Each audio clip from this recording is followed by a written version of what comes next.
උදෑසන කඩිමුඩියේ කලබලෙන් වැඩ පටන් ගන්නවට මම නම් ඇත්තටම විරුද්ධයි. මොකද අපි දවස පටන් ගන්න විදිහෙන් අපේ දවසේ ඉතිරි කාලය කොහොමද ගෙවෙන්නේ කියන එක බොහෝ දුරට තීරණය වෙනවා. උදෑසන කාලය කියන්නේ අපි කාගෙත් දවසේ ප්‍රියතම කොටසක්නේ. සෞඛ්‍ය සම්පන්න උදෑසනක් ලබා ගැනීමට ප්‍රධාන පුරුදු 10ක් ගැන මම අද කතා කරන්න බලාපොරොත්තු වෙනවා. උදෑසන පිළිබඳව කලබල වීමට අවශ්‍ය නොවන පරිදි ටිකක් කලින් අවදි වෙන්න කියලා මම ඔයාලට යෝජනා කරනවා. එලාම් එක වැදුණු තැනින් වහාම අවදි වෙන්න පුරුදු වෙන්න. එලාම් සවුන්ඩ්ස් විදිහට ඔයා භාවිතා කරන්නේ හිත කලබල කරන නොසන්සුන් කරන සවුන්ඩ්ස් නම් ඒවා ඉවත් කරලා ඒ වෙනුවට මෘදු හිත සංසුන් කරන සංගීතයක් වගේ දෙයක් යොදා ගන්නවට පුළුවන්.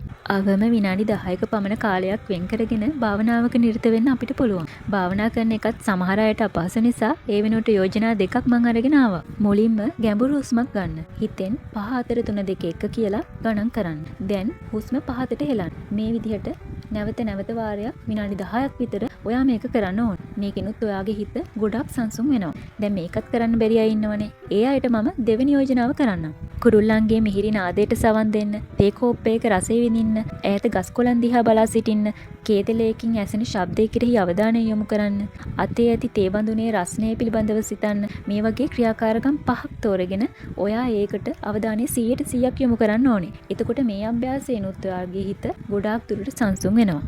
උදෑසනම දුරකථනය අතර ගන්න එකට නම් මම විරුද්ධයි. ඒකෙන් වෙන්නේ ඔයාගේ කාලය, වර්තමානය, එහෙම නැත්නම් මේ මොහොත කියන දේ ඔයාගෙන් ගිලිහිලා යන එක.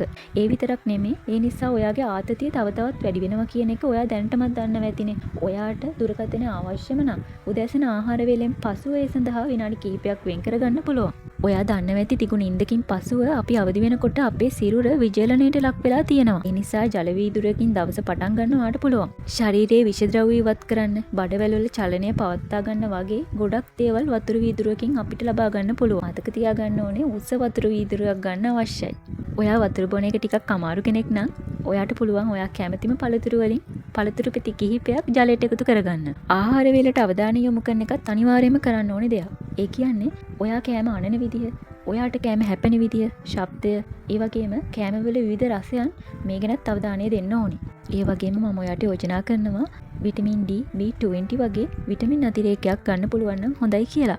පෝෂ්‍යදායී ආහාර වේලක් ලබා ගන්න උපරිම උත්සාහ කරන්න. ඒ වගේම මම ඔයාට යෝජනා කරනවා උදෑසන ආහාරය අතර ජංගම දුරකථන ඉවත් කරන්න කියලා. ඔබ ආහාර ගැනීමට පෙර ඔබේ දෙමාපියන්ට, ඔබේ ආහාර වේල සඳහා හේතු ගොවියන්ට, සියලුම සත්වයින්ට ස්තුතිවන්ත වෙන්න තරම් නිහතමානී වෙන්න ඕනි.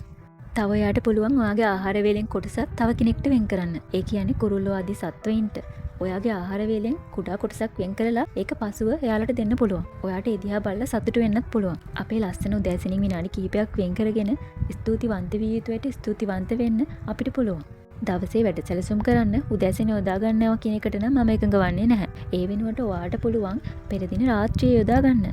උදෑසන කරන්න ඕනි ඒ ඔයා පෙර දින හදාගත්ත සැලැස්ම නැවත සමාලෝචනය කරලා බලන එක. අඩුපාඩු මොනවද? තව එකතු කරන්න තියෙන දේවල් මොනවද කියලා බලන්න අපිට පුළුවන්. ප්‍රධාන ආහාර වේලට අමතරව අපි අහිතකර කුඩා ආහාර බොහොමයක් ගන්නවා කියන එක ඇත්ත. ඒ වෙනුවට කුඩාවට කපාගත් පළතුරු කැබිලි, වීලි මිදි, ඇට වර්ග, රට ඉඳි වගේ කුඩා ආහාර වර්ග ගන්න පුරුදු වෙන්න ඕනේ. අවම විනාඩි 10ක්වත් ඔයාට සුදුසු ව්‍යායාමයක නිරත වෙන්න කියලා මම යෝජනා කරනවා. මේකෙදි ඔයා සිටින සෞඛ්‍ය තත්ත්වය ගැනත් අවධානය යොමු කරන්න කියලා මම ඉල්ලා සිටිනවා. මුළුතැන්ගේ සහ නිවස පිළිවෙලකට පිරිසිදුව තියන්න අමතක කරන්න එපා. ඔයා දිගු ආතතියක් සහිත දවසක් ගත කරත් නිවසට පැමිණි පසු නිවසේ පිළිවෙල සහ පිරිසිදුකම ඔයාගේ සිත සුවපත් කරන්න හේතුවක් වෙනවා. මේ සෞඛ්‍ය සම්පන්න පුරුදු 10න් ඔයාගේ ජීවිතයේ දවසින් දවස වෙනස් කරන්න හැටි අත්විඳින්න කියලා මම ඔයාට ඉල්ලීමක් කරනවා. පුරුද්දක් ඇති වෙන්න දින 21ක් පමණ ගත වෙනවා කියන එක අපි දන්න කරුණක්නේ. ඉතින් මේ අලුත් පුරුදු 10 ඔයා දැනටමත් ඔයාගේ කරගෙන තියෙන පුරුදු තියෙනවා නම් පහලින් කමෙන්ට් කරන්න අමතක කරන්න එපා. ඒ වගේම මේ වීඩියෝ එකකින් ඔයාගේ ජීවිතයට වැදගත් දෙයක් එකතු කරගත්තා නම් ලයික් කරන්න සහ තව කෙනෙක්ට ප්‍රයෝජනවත් වෙයි කියලා හිතෙනවා නම් ෂෙයා කරන්නත් අමතක කරන්න එපා. ඉදිරියටත් මේ වගේ වීඩියෝස් නැරඹීමට අප සමග එක්වන්න channel එක subscribe කරන්න කියලා ඔයාලගෙන් ඉල්ලීමක් කරනවා. ගිහින් එන්න.